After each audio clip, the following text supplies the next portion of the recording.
এটুকুৰা মৰম। কথা মাধুৰ্য ভট্টাচাৰ্য। পাঠ মূৰ্ছনা চান্দিল্য।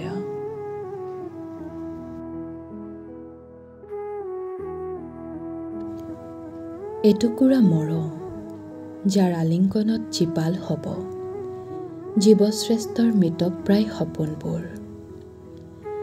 এধানি আবেগ, যাৰ পৰশত উমলিব আকাশ চোৱাৰ মনেৰে সঞ্চিত জীয়া বাস্তৱবোৰ।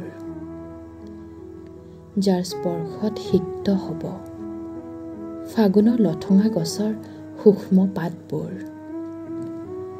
প্ৰয়োজন মাথো এজাক মৰমৰ বৰষাৰ, এহালি নিভাজ মনৰ শুকুলা মেঘৰ বৰষাৰ।